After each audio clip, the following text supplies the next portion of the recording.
Total depravity. ప్రభు అయిన యేసు క్రీస్తు నామంలో మీకందరికీ వందనాలు తెలియజేస్తున్నాను. పాప సిద్ధాంతం 5వ భాగం. మొత్తం అధోకరణం పరిచయం. మానవత్వంపై పాపం యొక్క ప్రభావాలకు సంబంధించిన అత్యంత ముఖ్యమైన బోధనలలో టోటల్ డిప్రావిటీ లేదా మొత్తం అధోకరణం సిద్ధాంతం ఒకటి. ఆదాము పతనం నుండి పాపం మానవ స్వభావాన్ని ఎంతవరకు పాడు చేసిందో ఇది వివరిస్తుంది. ఈ సిద్ధాంతం ప్రతి వ్యక్తి సాధ్యమైనంత చెడ్డదని బోధించదు, కానీ పాపం మానవ ఉనికిలోని ప్రతి అంశాన్ని ప్రభావితం చేసింది.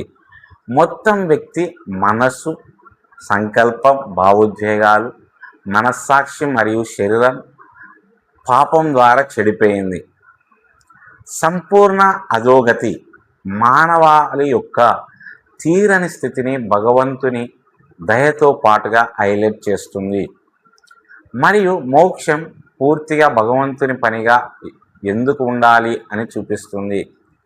మానవ భ్రష్టత్వం గురించి సరైన అవగాహన లేకుండా దైవిక దయ యొక్క గొప్పతనాన్ని లేదా క్రీస్తు యొక్క రక్షణ పని యొక్క ఆవశ్యకతను పూర్తిగా అభినందించలేరు.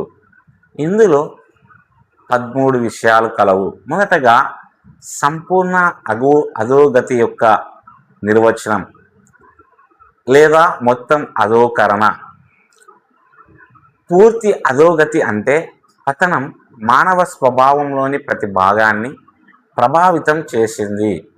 తద్వారా ఒక వ్యక్తి యొక్క ఏ అంశము పాపం చే తాకబడదు.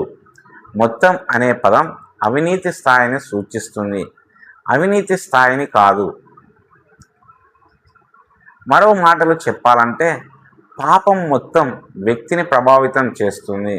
మానవ స్వభావం గల ప్రతి అధ్యాపకులు భ్రష్టు పట్టారు. మానవత్వం దయతో పాటు భగవంతుడిని సంతోషపెట్టడానికి అసమర్థమైనది. సిద్ధాంతం అర్థం కాదు. ప్రతి వ్యక్తి వీలైనంత చెడ్డవాడు. ప్రతి పాపి సాధ్యమయ్యే ప్రతి పాపం చేస్తాడు. మానవులు బాహ్యమైన దయతో కూడిన పనులు చేయలేరు. బదులుగా మానవ చర్యలన్నీ పడిపోయిన స్వభావంతో ప్రభావితం అవుతాయని మరియు పడిపోయిన మానవత్వం తనను తాను రక్షించుకునే సామర్థ్యాన్ని కలిగి ఉండదని బోధిస్తుంది. రెండవదిగా the Bible foundation for total depravity. మొదటగా రోమా 3:10-12 నీతిమంతులు లేరు, ఒక్కరునూ లేరు. పౌలు మానవ జాతికి సంబంధించిన భారీ నేరారోపణను సమర్పించాడు. క్రీస్తు తప్ప దేవుని ఎదుట ఏ వ్యక్తి నీతిని కలిగి ఉండడు. రెండవదిగా రోమా 3:23 అందరూ పాపం చేసి దేవుని మహిమను పొందలేకపోయారు. పాపం యొక్క అవినీతి విశ్వవ్యాప్తం. ప్రతి మానవుడు దేవుని పరిపూర్ణ ప్రమాణానికి దూరంగా ఉంటాడు. 3 ఇర్మియా 17:9 హృదయం అన్నిటికంటే మోసపూరితమైనది, అది చాలా చెడ్డది. పాప సమస్య మానవ హృదయంలో లోతుగా ఉంది. 4 ఆదికాండం 6:5 అతని హృదయ ఆలోచనల యొక్క ప్రతి ఊహ నిరంతరం చెడుగా ఉంటుంది. జల ప్రళయానికి ముందు దేవుడు మానవాళి యొక్క విస్తృతమైన అవినీతిని వివరించాడు. 5 ఎఫెసీ 2:1 మరియు అపరాధములలోను పాపములను చనిపోయిన నిన్ను ఆయన బ్రతికించెను. ఆధ్యాత్మిక మరణం పడిపోయిన మానవత్వాన్ని వర్ణిస్తుంది. చనిపోయిన వారు తమను తాము బ్రతికించుకోలేరు. అదేవిధంగా పాపులు తమను తాము పునర్జన్మ చేసుకోలేరు. మూడవదిగా total depravity and the human mind. పాపం ప్రభావితం చేసే రంగాలలో ఒకటి బుద్ధి. మొదటగా ది డార్క్ అండ్ అండర్స్టాండింగ్. పౌలు ఇలా వ్రాశాడు, అవగాహన అంధకారమై. ఎఫెసీ 4:18 మానవులు మేధో సామర్థ్యాలను కలిగి ఉంటారు. వారు చేయగలరు. సైన్స్ అధ్యయనం, సాంకేతికతను అభివృద్ధి చేయండి, కళను సృష్టించండి, సంక్లిష్ట సమస్యలను పరిష్కరించండి. అయితే వారి ఆధ్యాత్మిక అవగాహన చెడిపోయింది. రెండవదిగా దైవిక సత్యానికి ప్రతిఘటన. పాల్ ఇలా పేర్కొన్నాడు: ప్రకృతి మనిషి దేవుని ఆత్మ యొక్క వాటిని స్వీకరించడు. 1 కొరింథీ 2:14. పడిపోయిన మనసు సహజంగా భగవంతుని సత్యాన్ని స్వీకరించదు. పరిశుద్ధాత్మ పని లేకుండా ప్రజలు సువార్తను తిరస్కరించరు. 3 సత్యాన్ని అణచివేయడం. పాపులు దేవుని గురించిన సత్యాన్ని అణచివేస్తారని రోమా 1 బోధిస్తుంది. సృష్టికర్తను ఆరాధించే బదులు వారు సత్యాన్ని అబద్ధానికి మారుస్తారు. ఆ విధంగా పూర్తి అధోకరణం అనేది ప్రజలకు తెలిసిన వాటిని మాత్రమే కాకుండా వారికి తెలిసిన వాటికి వారు ఎలా స్పందిస్తారో కూడా ప్రభావితం చేస్తుంది.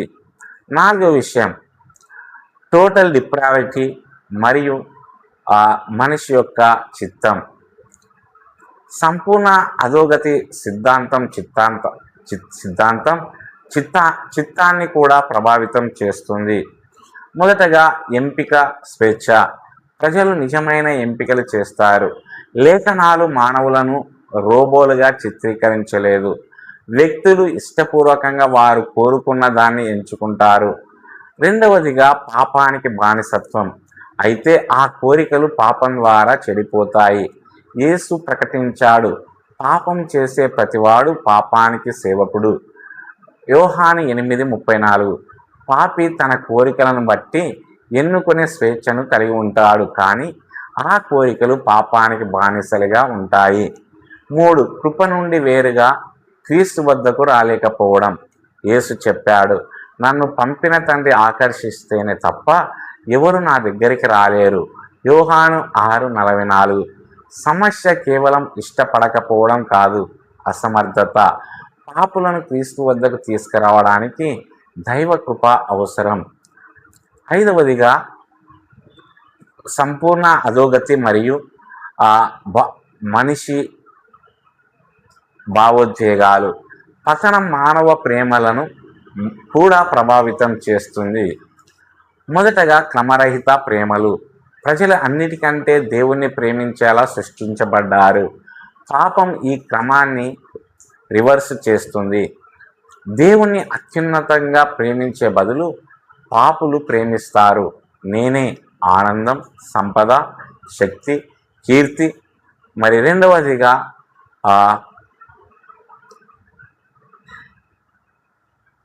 రెండవదిగా తప్పుడు కోరికలు. రోమా 1:1 మానవత్వం దేవుని సత్యాన్ని విగ్రహాల కోసం మార్పిడి చేయడం గురించి వివరిస్తుంది. పాపభరిత హృదయం సృష్టికర్తలో కంటే సృష్టించబడిన వాటిలో సంతృప్తిని కోరుకుంటుంది. 3వదిగా దేవుని పట్ల శత్రుత్వం. పౌలు ఇలా రాశాడు: శరీర మనసు దేవునికి విరుద్ధమైనది. రోమా 8:7. మానవత్వం యొక్క భావోద్వేగ స్వభావం సహజంగా దేవుని పాలనకు వ్యతిరేకం. 6వదిగా సంపూర్ణ అధోగతి మరియు మనస్సాక్షి. పతనం తర్వాత మనస్సాక్షి చురుకుగా ఉంటుంది, అయితే అది పాపం ద్వారా ప్రభావితమైంది. మొదటగా అపవిత్రమైన మనస్సాక్షి. పౌలు తీతులో 1:5 అపవిత్రమైన మనస్సాక్షిని సూచిస్తున్నాడు. పాపం మేఘాలు నైతిక తీర్పు. 2 వాత వేయబడిన మనస్సాక్షి. 1 తిమోతి 4:2 మనస్సాక్షిని గురించి మాట్లాడుతుంది. అది కత్తిరించబడిన పునరావృత పాపం నైతిక సున్నితత్వాన్ని మందగిస్తుంది. 3వ విషయం నమ్మదగని మార్గదర్శి. మనస్సాక్షి విలువైన నైతిక అవగాహన అందించగలదు, కానీ అది దోషారహితమైన మార్గదర్శి కాదు. దానికి దేవుని వాక్యం ద్వారా సమాచారం అందించి సరిదిద్దాలి. 7వ విషయం సంపూర్ణ పాపభారం మరియు మానవ శరీరం.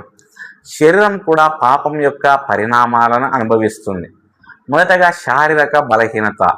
పతనం వీటిని ప్రవేశపెట్టింది: వ్యాధి, నొప్పి, అలసట, వృద్ధాప్యం.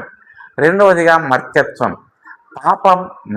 పాపం ద్వారా మరణం లోకంలోకి ప్రవేశించింది. ఆదాము ద్వారా మరణం మానవాళి అందరికీ వ్యాపించిందని రోమా 5:12 బోధిస్తుంది. మూడోదిగా శరీరాన్ని పాపభరితంగా ఉపయోగించడం.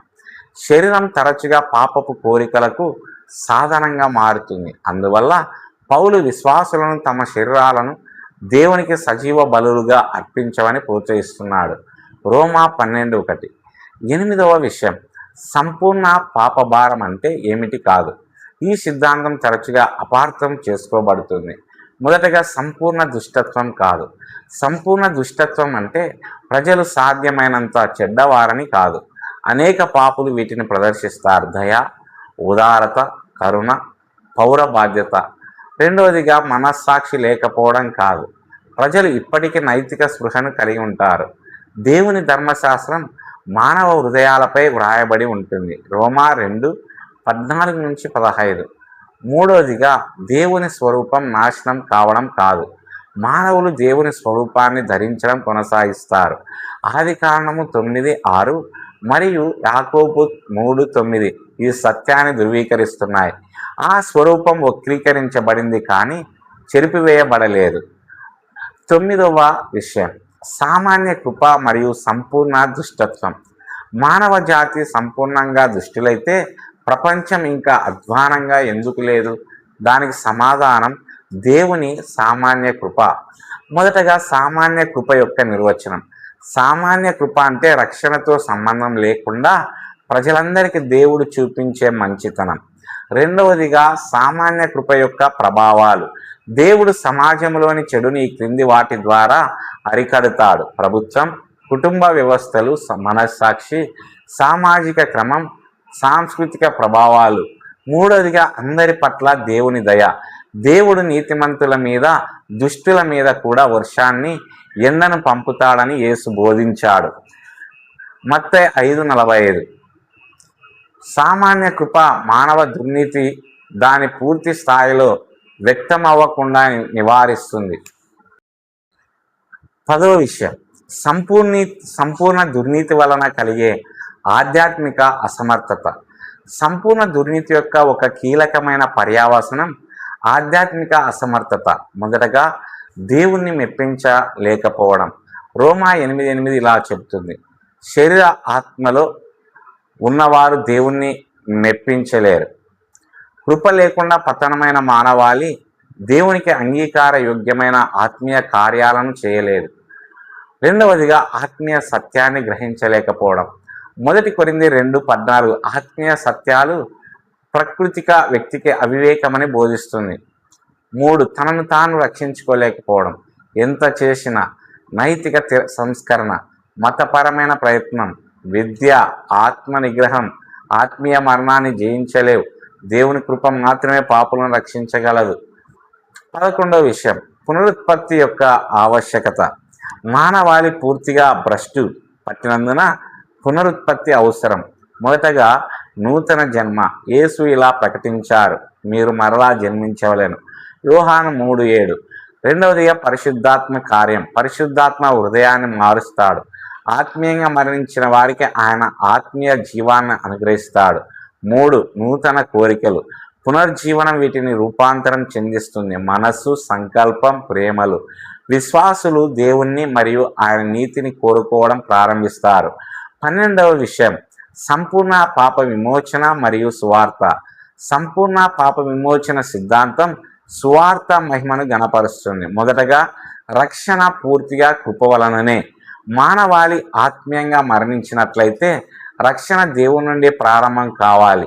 2 మానవాళి చేయలేని దానిని క్రీస్తు సాధిస్తాడు. యేసు దేవుని ధర్మశాస్త్రాన్ని సంపూర్ణంగా పాటించి పాపుల స్థానంలో మరణించాడు. 3 కృపకే సర్వ మహిమ. ఏ వ్యక్తి కూడా దేవుని ముందు గొప్పలు చెప్పుకోలేడు. రక్షణ పూర్తిగా ప్రభువుకే చెందుతుంది. యోనా ప్రకటించినట్లుగా రక్షణ యెహోవా వలన కలుగును. యోనా 2:9. 13వ విషయం, సంపూర్ణ పాప విమోచనపై బాప్టిస్టుల అవగాహన. చారిత్రక బాప్టిస్టులు సంపూర్ణ పాప విమోచనను స్థిరంగా ధృవీకరించారు. 1689 నాటి లండన్ బ్యాప్టిస్ట్ విశ్వాస ప్రకటన ప్రకారం ఆదాము పతనం ద్వారా మానవాళి ఆత్మ మరియు శరీరంలోని అన్ని సామర్థ్యాలు మరియు భాగాలలో పూర్తిగా అపవిత్రమైంది. దీని అర్థం మానవాళి ఆత్మీయంగా మరణించింది. మానవాళి సహజంగా దేవునికి వ్యతిరేకంగా ఉంది. రక్షణ కొరకు మానవాళికి సర్వాధిపత్య కృప అవసరం. పునరుజ్జీవం, విశ్వాసం, పశ్చాత్తాపం మరియు నీతిమంతులుగా తీర్చబడడాన్ని అర్థం చేసుకోవడానికి సిద్ధాంతం పునాదిగా పనిచేస్తుంది. ముగింపు: పాపం మానవ స్వభావంలోని ప్రతి అంశాన్ని ప్రభావితం చేసిందని సంపూర్ణ పాప స్వభావం బోధిస్తుంది. మనసు అంధకారమైంది, సంకల్పం పాపానికి బానిసైంది, భావోద్వేగాలు అస్తవ్యస్తమయ్యాయి, మనస్సాక్షి భ్రష్టమైంది మరియు శరీరం మరణానికి లోనైంది. మానవాళి ఇంకా దేవుని స్వరూపాన్ని ధరించి సామాన్య కృప యొక్క నిరోధక ప్రభావాలను అనుభవిస్తున్నప్పటికీ దైవిక కృప లేకుండా ఎవరు తమను తాము రక్షించుకోలేరు లేదా దేవుణ్ణి మెప్పించలేరు. ఈ సిద్ధాంతం మానవ అవసరం యొక్క లోతును వెల్లడిస్తుంది మరియు యేసుక్రీస్తు యొక్క పరిపూర్ణతను సూటిగా సూచిస్తుంది. ఆయన రక్షణ కార్యం మాత్రమే పాపులను వారి పతన స్థితి నుండి రక్షించగలదు. సంపూర్ణ పాప స్థితిని అర్థం చేసుకోవడం, దేవుని కృప యొక్క గొప్పతనాన్ని మరియు కేవలం క్రీస్తునందు విశ్వాసం ద్వారా కలిగే రక్షణ యొక్క మహిమను గ్రహించడానికి మనల్ని మనం సిద్ధము చేస్తుంది. దేవుడి మాటలు దీవించునుగాక. ఆమేన్.